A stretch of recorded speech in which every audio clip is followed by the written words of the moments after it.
En el centro del pueblo, bajo el sol que quemaba los tejados de zinc, le habían contado a la gente que la justicia se podía impartir con látigo y vergüenza. Nadie imaginó que una sola mujer pagaría con 100 latigazos una sentencia que no estaba inscrita en ninguna ley, solo en la memoria vieja de rencores. ¿Te parece posible que la infertilidad de alguien se convierta en culpa pública y castigo corporal? Eso fue exactamente lo que le ocurrió a Elena en un pueblo de la llanura, llamado El Carrizal. Y lo veremos ahora con todos los olores, los murmullos y las manos que aplaudieron la condena. Elena cayó de rodillas en la plaza, la piel marcada, la ropa manchada de polvo y sangre seca, y hubo un secreto que cambió el sentido de esa humillación y que no se conocería hasta mucho después. Si te interesan las historias reales del interior, donde la honor y la vergüenza se disputan la vida de la gente común, quédate hasta el final. Ahora vamos al día en que la campana sonó 2 veces y la ciudad empezó a decidir quién tenía derecho a vivir sin vergüenza. El Carrizal era un lugar que parecía detenido en el tiempo, con su plaza de tierra, la venta con puertas de madera que crujían como si suspiraran cada vez que alguien pagaba con monedas manchadas, y el corral detrás de la iglesia donde se guardaban los animales y también los rumores. Se respiraba el olor a café recalentado y a heno. Las voces de las vecinas se mezclaban con el grajo que siempre anidaba en la torre del reloj. Las tradiciones allí tenían peso de sentencia. La gente hablaba de honor como si fuera un bien contable y de vergüenza como si fuera una plaga que se podía pasar de una casa a otra. En las mañanas, la feria ofrecía verduras, pan casero y miradas largas. Por la tarde, la plaza se llenaba de silbidos y de juicios que no necesitaban pruebas. El médico del pueblo, el juez de paz, la partera y la curandera formaban una corte no escrita. Entre los personajes de la vida cotidiana estaban Don Roque, el dueño de la venta, Marta, la partera que había atendido a la mayoría de las mujeres, Lucas, el chico que vendía diarios, Pilar, la maestra que intentaba leer más que nombres, y el párroco, padre Arcadio, que siempre llegaba tarde a las reuniones pero pronto estaba presente cuando la comunidad pedía absolución.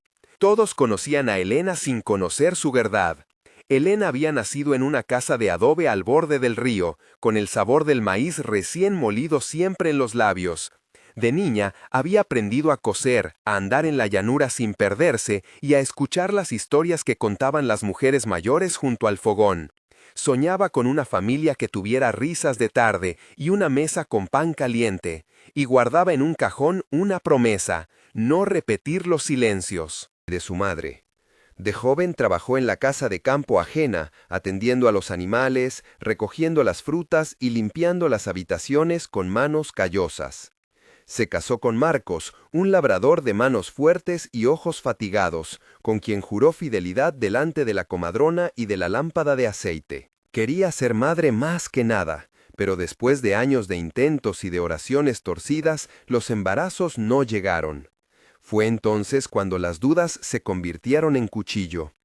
En su backstory había días en los que esperaba el regreso de Marcos con la cena lista y se quedaba mirando la cuna vacía que hasta entonces solo había sido una promesa. Recordaba la infancia de juegos en la era, el olor de la ropa tendida, la voz lejana de su padre que le decía que las mujeres de la familia eran fuertes y no lloraban. Esas memorias, contadas en 3 o 4 párrafos, mostraban a una mujer que no quería lastimar a nadie y que sin embargo cargó con una culpa que no le pertenecía. El matrimonio de Elena había comenzado con promesas y con la bendición de la venta del pueblo. Al principio, la pareja anduvo al ritmo de la cosecha y de la siembra, con conversaciones que eran más bien susurros sobre el futuro. Pero cuando la infertilidad se convirtió en un hecho, la comunidad empezó a señalar. Llegó un día en que un examen sencillo, mal interpretado y sin la intervención de un especialista se difundió en la plaza. Dijeron que Elena era estéril y que eso era una deshonra para Marcos y para la familia. La palabra desgracia corrió más rápido que el viento.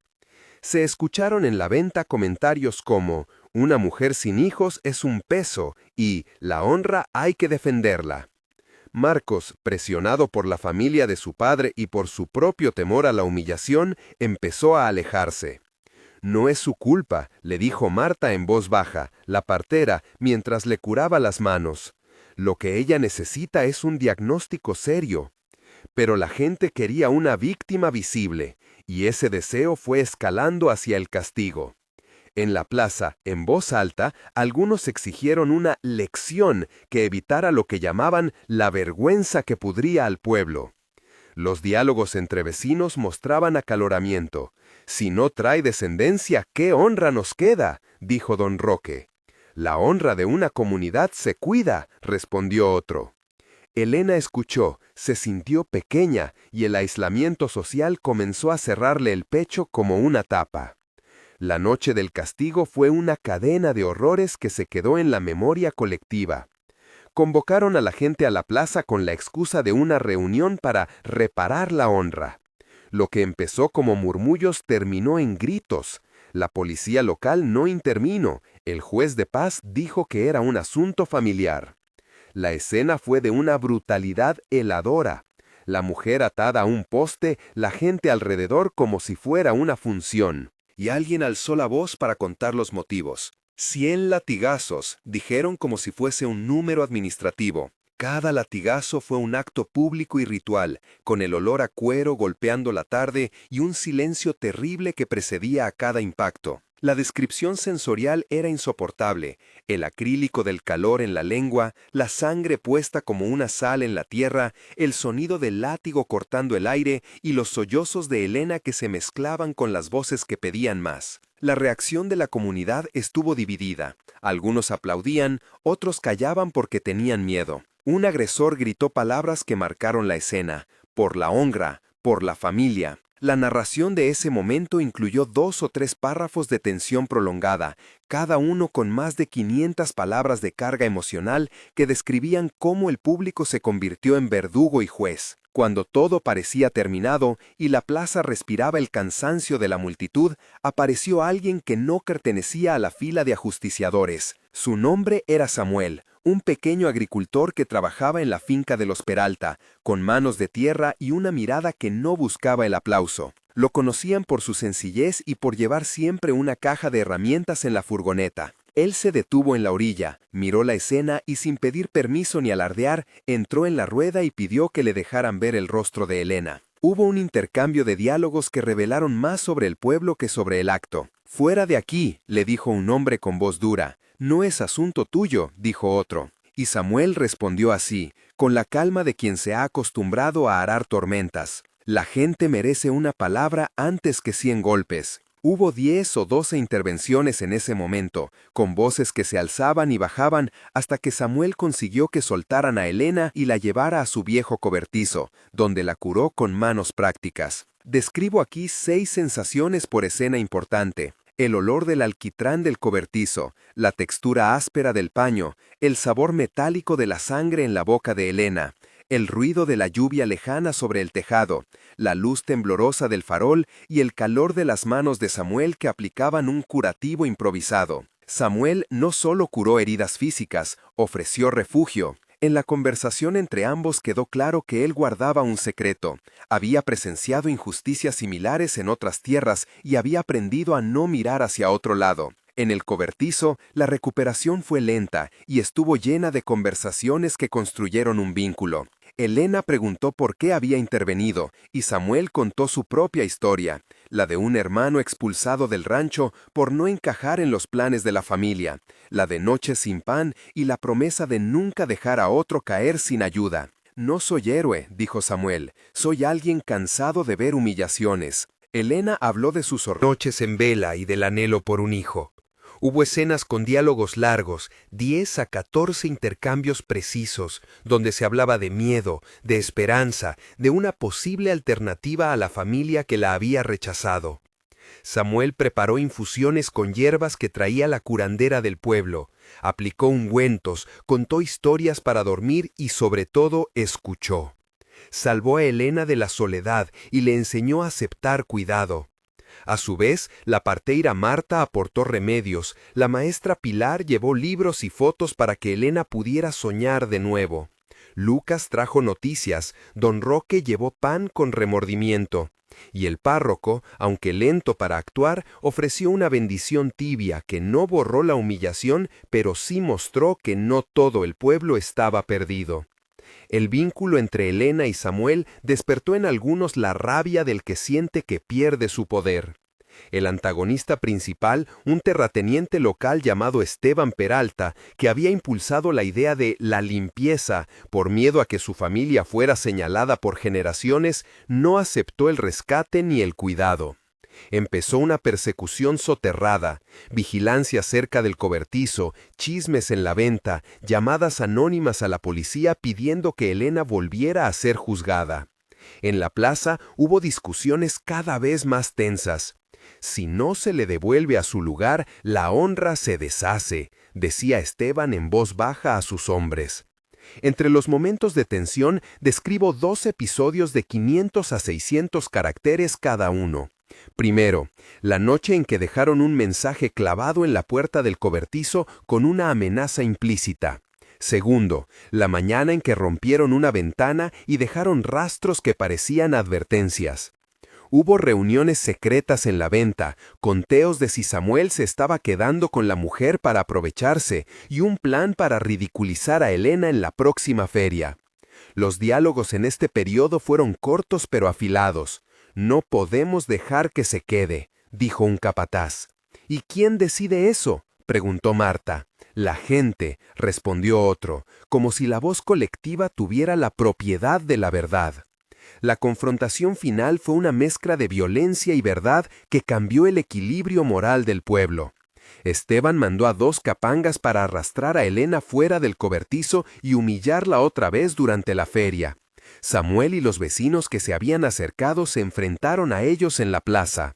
Los diálogos fueron duros y directos, con acusaciones, súplicas y verdades que cayeron como piedras. «Devuélvanla», gritó Samuel. «Ella es la que mancilla nuestra sangre», respondió uno de ellos. En ese momento apareció un documento que nadie había esperado, cartas viejas encontradas por Lucas en una caja en la casa de Esteban. Esas cartas probaban que el padre de Esteban había pagado a otra mujer hace décadas y que la supuesta pureza de su familia era una fachada. La revelación fue lenta pero inevitable, leída en voz alta por Pilar mientras la gente escuchaba con atención. Las palabras en las cartas mostraron la compra de favores y la máquina de mentiras que mantuvo a Esteban y su familia en un pedestal. La moral del pueblo se trastocó cuando se supo la verdad. Algunos que habían aplaudido empezaron a mirar al suelo. Otros pidieron perdón. Esteban quedó expuesto, no con violencia física, sino con la derrota moral que era peor para él. La reconciliación fue difícil y no total, pero hubo actos concretos. Marcos regresó para pedir perdón. Don Roque organizó una vaquita para los gastos médicos de Elena, y la parteira Marta declaró en la plaza que la infertilidad no era culpa de nadie, sino una cuestión de salud que debía tratarse con ciencia y no con látigo. El epílogo se cuenta en 3 momentos temporales que muestran la transformación personal y social. Un mes después, la casa de Samuel y Elena tenía menos sombras. Las manos de Elena seguían marcadas, pero ya no por el látigo solamente, sino por el trabajo que hacía junto a Samuel. La comunidad empezó a traer alimentos para ayudar en la recuperación, y la venta organizó una colecta para pagar la consulta con un especialista en la ciudad. 3 meses después, la noticia de las cartas había llegado a la municipalidad.